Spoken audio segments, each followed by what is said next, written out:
And the next thing I feel, my best friend biting me in the face. Watching the show completely go into a downward spiral was pretty terrible. This was American Gladiators, where modern-day warriors battled it out in a series of physical challenges.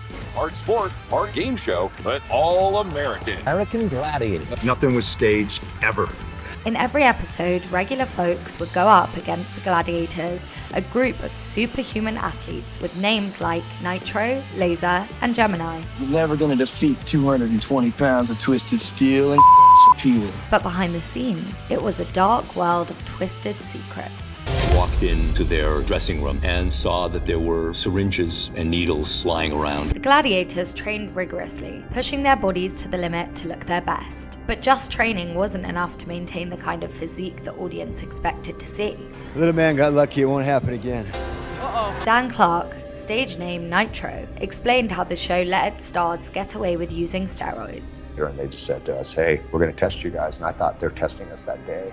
And I was like, oh, I'm gonna get busted. Yeah. But they said to us, hey, we're gonna test you in 6 weeks from now. And that just gave me the idea is that they gave us time to pass. And as contenders swung from ropes and raced across platforms, serious injuries were common and frequent. That was it. That was the end of him. Malibu, one of the original Gladiators, got brutally knocked out during the human cannonball event. Despite landing on his head, he shrugged it off as if nothing and continued performing. After you got drilled by that human cannonball, I thought, hey, there is no way this guy is going to live to play another day. You're alive, you're well. Next thing I knew, I was on the beach, getting healed by Mother Nature, taking a little brewski, holding on a beautiful babe, and I'm fine today. At the time, I didn't know it. I had partially obliterated a vertebrae in my neck, which I didn't find out till years later. The show's creators appeared to be more concerned with putting on a spectacle that would draw viewers and less with the safety of their stars. Malibu, whose real name is Deron McBee, suffered from concussions, broken ribs, and torn muscles. Do you think they should have done more to protect you? Oh, without a doubt. I mean, they didn't do anything to protect us. As a result of his injuries, Deron became addicted to painkillers. Some gladiators felt that they were treated as disposable, especially due to the frequent changes to the cast every season. Gladiators is not built upon one or two or all of them.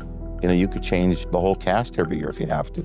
After leaving the show, some gladiators leveraged their fame to continue in the fitness industry or transitioned into acting or motivational speaking, but not all of them managed to move on. Shelley Beatty, known as Siren, was one of the more popular gladiators. She stood out not only for her strength, but also for being a prominent deaf athlete. I understand you've taught members of the audience how to say, "Go American Gladiators" in sign language. How does that work? Okay, go American Gladiators. I can do anything. The only thing I can't do is hear. Sadly, after her time on the show ended, she descended into depression, and in 2016 she took her own life. Jim Starr, aka Laser, is the only gladiator who lasted for the entire duration of the show, and he has the scars to prove it. In the 8 seasons, I had 8 surgeries, and then I've had 6 to 7 previous surgeries since the show ended, shoulder injuries, and torn rotator cuffs, and they keep re-tearing. The original American Gladiators aired between 1989 and 1996. In 2008, a remake aimed to revitalize the classic 90s show with modern twists. However, the show struggled to maintain viewership and was cancelled after a short run.